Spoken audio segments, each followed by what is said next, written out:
اب حضور علیہ الصلوۃ والسلام پر درود پاک پڑھنا اور سلام پڑھنا،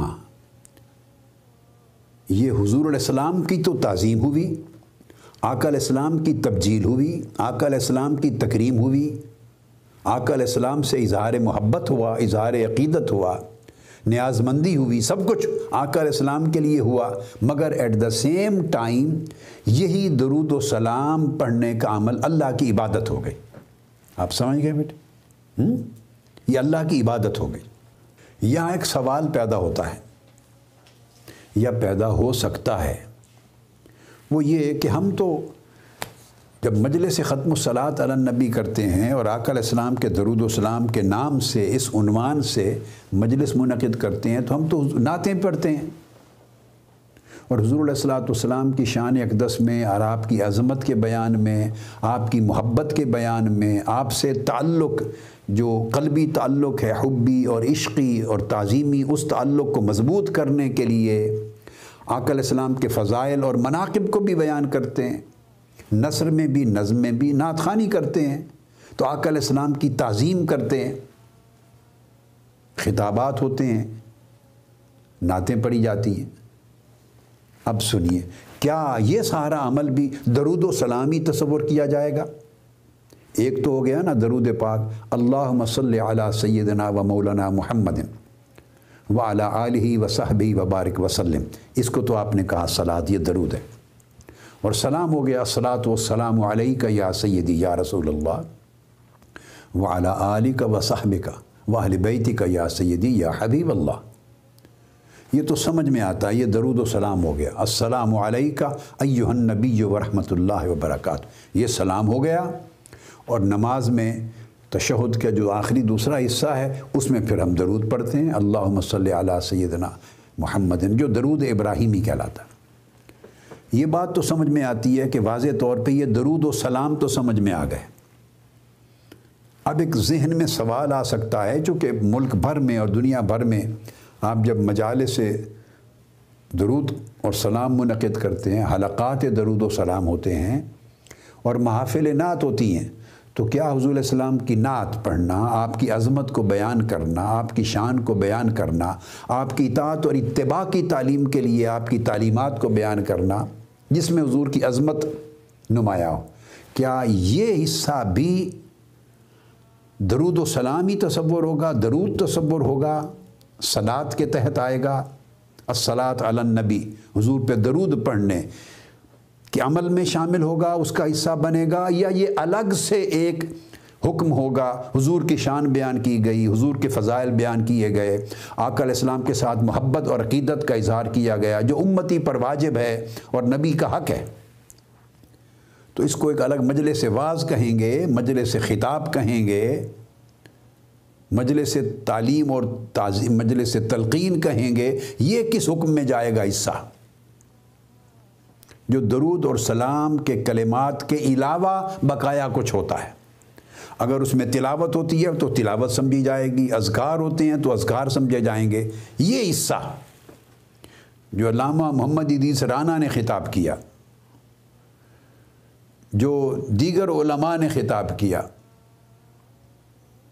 علامہ ارشاد حسین سعیدی نے خطاب کیا،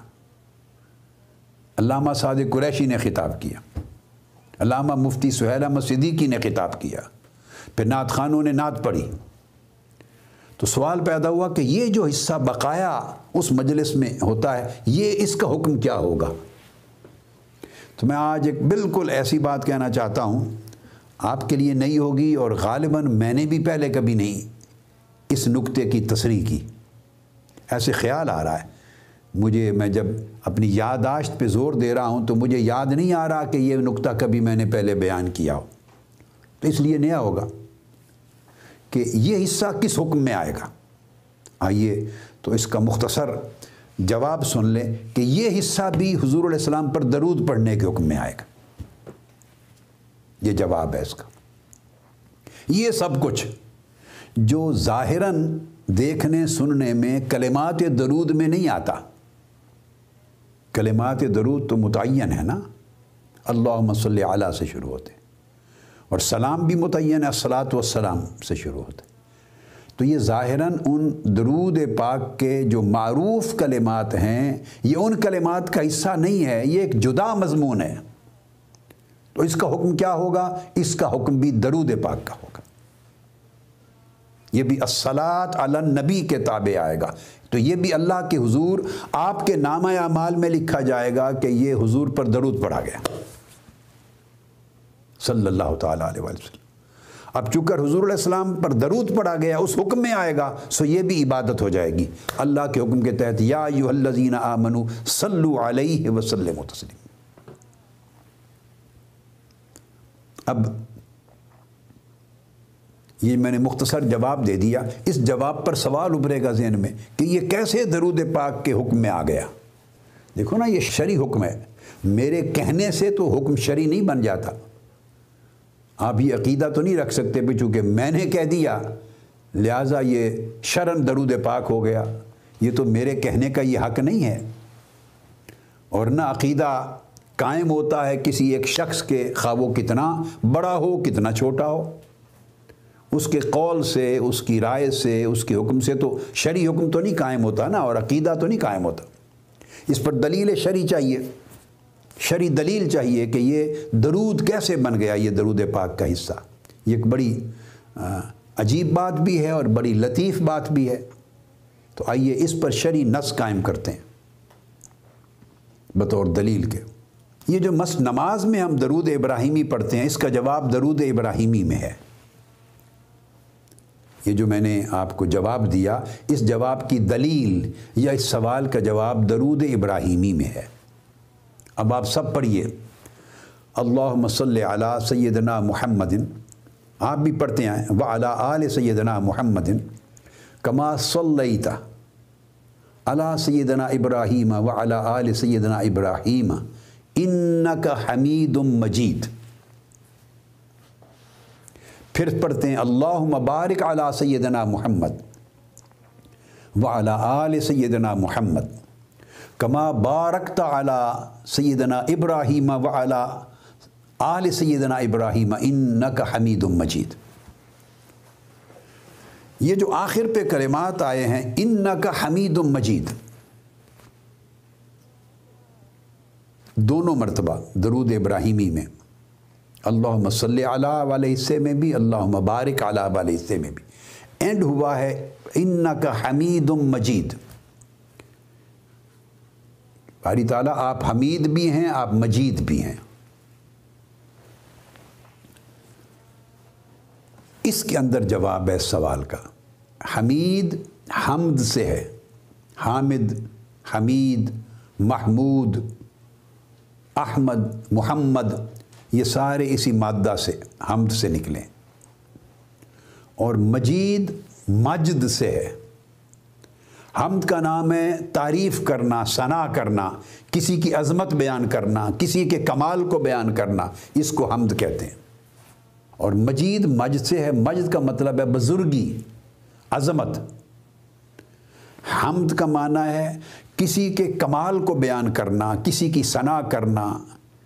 کسی کے ذاتی کمال کو اور اوصاف کے اوپر مدح کرنا، ثنا کرنا، عظمت بیان کرنا، اس کے انعام اور اس کے افضال اور اس کے کرم پر، اس کے لطف پر، اس کے اوپر اس کی عظمت کو بیان کرنا، اس کو حمد کہتے ہیں۔ اور فرمایا انک حمید، یہ حمید بطور مفعول کے بھی ہے، بطور فاعل کے بھی ہے۔ اور بطور فاعل مانا کہ تو حمد کرنے والا ہے، تو عظمت اور کمال کو بیان کرنے والا ہے، اور تیری عظمت اور کمال بیان کی گئی ہے، یہ بطور مفعول یہاں فاعل لے رہے۔ اور مجید، مجید مجد سے ہے، بزرگی کو بیان کرنا، بزرگی کا بیان کرنے والا، عظمت دینے والا، بزرگی دینے والا، بلند رتبے دینے والا، مجد عطا کرنے والا۔ تو آخری دو جو اللہ پاک کی صفات بیان کی گئی ہیں، حمید اور مجید، تو حمید میں حمد کی صفت ہے اور مجید میں مجد کی، بزرگی کی صفت ہے۔ یہاں تک بھی آپ بات سمجھ گئے۔ اب آگے چلیے۔ قرآن مجید کا قاعدہ ہے کہ جس آیت کریمہ کے یا اللہ کے جس حکم کے آخر پہ اللہ کی صفات کا ذکر آئے، وہ صفات ہمیشہ ان سے پہلے بیان کیے گئے مضمون کی مطابقت میں ہوتی ہیں۔ یعنی اگر رزق کا مضمون آ رہا ہے کسی آیت میں، اس کی میں 2-4 مثالیں دے دیتا ہوں، آپ سمجھ جائیں گے۔ اگر رزق کا مضمون آ رہا ہے قرآن مجید میں، تو اگر اس آیت کریمہ کے اینڈ پر اللہ کی صفت کا بیان آئے گا تو وہ غفور الرحیم نہیں آئے گا، وہ واحد اور قہار کا بیان نہیں آئے گا۔ اگر مضمون اللہ کا رزق دینے کا تھا کہ ہر ایک کو پالتا ہے، رزق دیتا ہے، اگر رزق کا مضمون آئے گا تو آخر پہ رازق یا رزاق کی اسم صفت جو ہے اللہ کا، یہ اسم صفت کا بیان کیا جائے گا۔ اگر پیچھے ہر چیز کو اللہ پاک جانتا ہے، تم گناہ کرتے ہو، نیکی کرتے ہو، چھپا کے کرتے ہو، دکھا کر کرتے ہو، دل میں کیا خیال لاتے ہو، اچھا برا، اگر اس طرح کا مضمون چلا آ رہا ہے کہ اللہ محاسبہ کرے گا تمہارا، تو اینڈ پر اگر اللہ پاک کے اسماء صفات کا ذکر آئے گا تو وہ اس کے علم کا آئے گا، اس کا علیم ہونا، علام بما فی الصدور ہونا، علام الغیوب ہونا، ظاہر و باطن کو جاننے والا، یہ صفت بیان کی جائے گی۔ اگر گناہ کا ذکر آئے گا، تم سے گناہ ہو گیا، غلطی ہو گئی، نافرمانی ہو گئی تو توبہ کر لو، اللہ معاف کر دیتا ہے، اگر یہ مضمون آئے گا تو اس آیت کے اینڈ پہ اللہ پاک کا تواب اور رحیم کی صفتوں کا ذکر آئے گا، غفور اور رحیم کی صفت کا ذکر آئے گا۔ ایسا نہیں کہ اوپر ذکر گناہ اور مغفرت کا آ رہا ہو اور آیت کے اینڈ پر اللہ پاک کی اور صفات کا ذکر آ جائے، علیم کا، خبیر کا، مرید کا، قدیر کا، یہ ذکر آ جائے، ایسا نہیں ہوتا۔ تو جس مضمون کو اوپر بیان کیا گیا ہے، جس مضمون کو بیان کیا گیا ہے، اسی مضمون پر مبنی جو اللہ رب العزت کی صفت ہے، خواہ وہ صفت ذاتی ہے، خواہ وہ صفت فعلی ہے۔ کچھ صفات ذاتیہ ہیں، کچھ صفات فعلیہ ہیں۔ تو جس مضمون کو بیان کیا گیا ہے اس کے اینڈ پر اللہ پاک کا کوئی اسم اور کوئی صفت جب آئے گی تو وہ اس کی صفات فعلیہ میں سے اس صفت کو اللہ پاک قرآن مجید میں بیان کرے گا جس صفت سے متعلق ریلیٹڈ مضمون پہلے بیان ہوا تھا۔ اگر کائنات میں زمین بنے، آسمان بنے، 7 آسمان بنے، اس کے درمیان ستارے بنے، چاند بنے، اور یہ چیزیں اگر بنانے اور کائنات کی تخلیق کرنے کا مضمون اوپر چل رہا ہے تو اینڈ پر، اس آیت کے اینڈ پر جب اللہ پاک کی صفات کا ذکر قرآن میں آئے گا تو وہ اس کے خالق اور خلاق ہونے کا ذکر آئے گا، یا بدیع السماوات ہونے کا ذکر آئے گا۔ وہ پیدا کرنے والا ہے، وہ رزق دینے والا ہے، وہ رب العالمین ہے۔ اگر گناہوں کا ذکر چل رہا ہے تو اس کے بخشش، غفار اور رحیم کا ذکر آئے گا۔ اگر پالنے کا ذکر چل رہا ہے تو ربوبیت کے ساتھ اس کے رازق اور رزاق کا ذکر آئے گا۔ لوگوں کے اندر باطن کے احوال کا ذکر چل رہا ہے تو اینڈ پر اللہ کے علیم، عالم ہونے، جاننے کا ذکر آئے گا کہ وہ جاننے والا ہے، ہر شے جتنی چھپا لو وہ جاننے والا ہے۔ اگر بندہ مایوس ہو گیا، بندے کی مایوسی کا ذکر چل رہا ہے تو جو آیت آئے گی وہ آئے گی کہ مایوس نہ ہونا، اللہ رحمت کرنے والا ہے، بخش دینے والا ہے، عطا کر دینے والا ہے۔ تو مقصد بات کا یہ سمجھانا چاہتا ہوں کہ جس مضمون کا ذکر پہلے آئے، جب اس کے بعد حضور علیہ الصلوۃ والسلام خواہ حدیث میں وارد کریں اللہ کی صفات، خواہ قرآن مجید میں وارد ہوں، تو وہ صفات اوپر کے مضمون کی مطابقت میں ہوتی ہیں۔ اس پر میں 2 آیتوں کی مثال دے دیتا ہوں ایسے ہی۔ آپ مثلا سورہ اذا جاء نصر اللہ والفتح اس کو پڑھیں، اعوذ باللہ من الشیطان الرجیم۔ فرمایا اذا جاء نصر اللہ والفتح ورأیت الناس يدخلون فی دین اللہ افواجا فسبح بحمد ربک واستغفر، اللہ کی حمد کرو، تسبیح کرو اور اللہ سے معافی مانگو، واستغفر ہو، اللہ سے معافی مانگو، انہو کانا توابا، اللہ سے معافی مانگو۔ تو فرمایا بے شک اللہ توبہ قبول کرنے والا ہے۔ سورہ نساء میں فرمایا اعوذ باللہ من الشیطان الرجیم وَلَوْ أَنَّهُمْ إِذ ظَّلَمُوا أَنفُسَهُمْ جَاءُوكَ، اگر تم ظلم کر بیٹھو، گناہ کر بیٹھو تو میرے محبوب آپ کی بارگاہ میں آ جائیں، جاؤک فاستغفر اللہ، اللہ سے معافی مانگیں، وَاسْتَغْفَرَ لَهُمُ الرَّسُولُ، اور پھر رسول بھی ان کے لیے معافی طلب کرے، سفارش کرے بخشش کی، لَوَجَدُوا اللَّهَ تَوَّابًا رَحِيمًا، یقیناً اللہ کو توبہ قبول کرنے والا اور رحمت فرمانے والا پائیں گے۔ اب ایسا نہیں ہو سکتا تھا کہ بات تو چلی کہ اگر ظلم کر بیٹھے ہو، گناہ کر بیٹھے ہو، پریشان ہو کہ بخشش نہیں ہوگی تو محبوب کی بارگاہ میں آؤ، اللہ سے معافی طلب کرو اور حضور بھی تمہاری معافی کے لیے سفارش کریں، یہ مضمون آ رہا ہو تو ایسا نہیں ہو سکتا کبھی کہ اس مضمون کے بعد اللہ پاک فرمائے کہ وہ سب کچھ جاننے والا ہے، ان اللہ علی کل شیء قدیر، وہ ہر چیز کی قدرت رکھنے والا ہے، وہ فعال لما یرید، جو چاہتا ہے کر دیتا ہے، جو تمہارے دلوں میں اس کو جاننے والا ہے، وہ رزاق ہے۔ یہ صفتیں بیان نہیں ہوں گی چونکہ ان صفتوں کے مضمون کا اس آیت کے پہلے مضمون سے تعلق نہیں۔ مضمون جو آ رہا ہے وہ ہے گناہ کر بیٹھے ہیں، طلب میں معافی کا مضمون ہے، معافی کی سفارش کا مضمون ہے، شفاعت کا مضمون ہے۔ تو شفاعت اور معافی اور گناہ کے ساتھ جب اللہ پاک نے اپنی صفتوں کا ذکر کیا تو فرمائے گا لَوَجَدُوا اللَّهَ تَوَّابًا رَحِيمًا، یقیناً اللہ کو توبہ قبول کرنے والا اور بڑی رحمت فرمانے والا پائیں گے۔ آپ پورے قرآن مجید کو پڑھ لیں، قرآن مجید کو جہاں بھی اللہ پاک اپنی رحمت کو بیان کرتا ہے، اپنی صفات کو بیان کرتا ہے، وہ صفات اللہ پاک اینڈ پر ان صفات کو بیان کرتا ہے جو اس صفت کے بیان سے پہلے اس آیت کریمہ یہ اس مقام پر مضمون چل رہا ہے، جو مضمون تقاضا کرتا ہے اللہ کی اسی صفت کے بیان کو انووک کیا جاتا ہے، جو ریکوائرمنٹ ہوتی ہے، جس کا لنک ہوتا ہے معنی کے اعتبار سے۔ یہ ہے اللہ تبارک و تعالیٰ کا طریق، پورے قرآن مجید میں، پوری حدیث میں اللہ کی صفات وارد کرنے کا یہ انداز ہے۔ اب یہاں آ جائیں، جو میں نے کہا درود پاک پڑھتے ہیں، اس میں کہا کہ اللہم صلی علی سیدنا محمد وعلی آل سیدنا محمد کما صلیت علی ابراہیم وعلی آل ابراہیم۔ مضمون یہ ہے جو آقا علیہ السلام نے بتایا، یہ درود ہے، اے اللہ تو حضور پر درود بھیج۔ لفظ درود، ہم درود کا معنی متعین کر رہے ہیں کہ کیا یہ جو خطاب ہوتے ہیں حضور کی شان میں اور یہ جو نعتیں پڑھی جاتی ہیں گوشہ درود میں حضور کی شان میں اور حضور کی عظمت میں، یہ سارا حصہ بھی درود کہلائے گا، صلات کہلائے گا، یا صلات کے علاوہ کچھ اور ٹائٹل دیا جائے گا؟ میں نے کہا نہیں، یہ سب کچھ صلات کہلائے گا، یہ بھی حصہ صلات ہوگا، اور اسی آیت کریمہ کی تعمیل ہوگی حکم الہی کی، وہ سمجھا رہا ہوں۔ تو حکم ہوا اللہم صلی علی، اے اللہ، اے باری تعالیٰ تو حضور پر، حضور کی آل پر درود بھیج، صلات بھیج، جیسے تو نے حضرت ابراہیم اور ان کی آل پر صلات بھیجا۔ اینڈ پر فرمایا انکا حمید مجید، تو حمید ہے اور تو مجید ہے۔ یہ سورہ ہود کی آیت کریمہ کی دو صفتیں ہیں،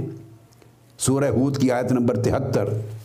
تو جیسا میں نے کہا کہ حمید اور مجید یہ محمود کے معنی میں بھی ہیں اور حامد کے معنی میں بھی ہیں، یعنی جس کی حمد کی جائے حمید کا معنی یہ بھی ہے، اور جو سب سے بہتر اعلیٰ حمد کرنے والا ہو اس کا معنی یہ بھی ہے۔ اس لیے اللہ رب العزت کی اسماء میں سے حامد بھی ہے اور محمود بھی ہے، هو الحامد والمحمود، وہ حمد کرتا بھی ہے اور اس کی حمد کی بھی جاتی ہے، تو یہ حمید بمعنی حامد ہے۔ اب اوپر تو عرض کیا باری تعالیٰ تو درود بھیج، اور مجید جو ہے جیسا کہ میں نے کہا، اور مجید کا معنی بھی اسی طرح ہے، مجید کا معنی بھی دونوں مفعول اور بطور فاعل کے، تو مجید کا معنی بھی ہے جس کی مجد اور بزرگی بیان کی جائے، تو مجید کا معنی بھی اسی طرح ہے، یعنی بڑی عظمت، بڑا جلال، بڑی بزرگی اس کے معنی میں ہے۔ اور جب مجید کا معنی آئے گا تو میں نے جیسے القرآن المجید کہتے ہیں بڑی بزرگی والا اور قرآن، تو میں نے کہا کہ یہ بھی اسی طرح دونوں معنی میں آئے گا، سب خود بزرگی والا بھی اور بزرگی دینے والا بھی، بزرگی بیان کرنے والا بھی، بزرگی عطا کرنے والا بھی، دونوں معنی اس کے اندر آئیں گے۔ تو اب درود پاک کے اینڈ میں جب یہ دو صفتیں بیان ہوئیں، عرض کیا کہ باری تعالیٰ تو درود بھیج حضور پر اور حضور کی آل پر جیسے تو نے حضرت ابراہیم اور ان کی آل پر درود بھیجا۔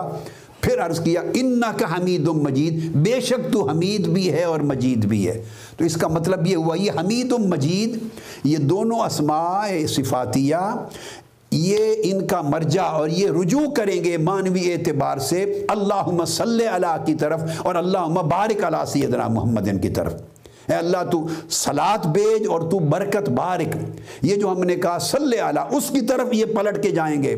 کیونکہ تو صلاۃ بھیج کیونکہ تو حمید و مجید ہے، چونکہ تجھ سے بہتر حمد کرنے والا کوئی نہیں اور تجھ سے بہتر مجد اور بزرگی بیان کرنے والا اور عطا کرنے والا کوئی نہیں۔ سو جیسے تیری شان ہے حمد کی اسی طرح کی حمد کر مصطفیٰ کی، اور جیسے تیری شان ہے مجد کی بزرگی کی اسی طرح کی بزرگی مجد اور عظمت عطا کر مصطفیٰ کو۔ تو جیسے تیری شان ہے اسی طرح ان کو محمد بنا، یعنی ان کی حمد اور ثنا کو اونچا کر، اور جیسے تیری شان مجد ہے اپنی شان کے لائق ان کی مجد کو بزرگی کو عظمت کو اور اونچا کر۔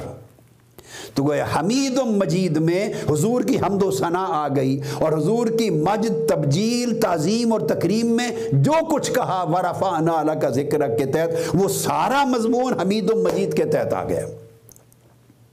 اب جب اس کو جوڑا اللہم صلی علی کے ساتھ تو مطلب یہ ہوا کہ تو حضور علیہ الصلوۃ والسلام کی اسی طرح حمد کر، تو رسول پاک صلی اللہ علیہ وآلہ وسلم کی اسی طرح بزرگی بیان کر، تو حضور کے درجے اسی طرح بلند کر، حضور کو اس طرح اور عظمتیں عطا کر، آقا علیہ السلام کو اسی طرح اور رفعتیں عطا کر، آپ کی قدر و منزلت کو اور بلند و بلند تر کر، جیسے تو حمید و مجید ہے، جیسے تیری شان ہے حمد بیان کرنا اور حمد کرنا، اور جیسے تیری شان ہے کسی کو مجد اور بزرگی عطا کرنا، تو اپنی شان حمد، اپنی شان حمیدی اور اپنی شان مجیدی کے لائق حضور کی حمد اور مجد میں اضافہ فرما،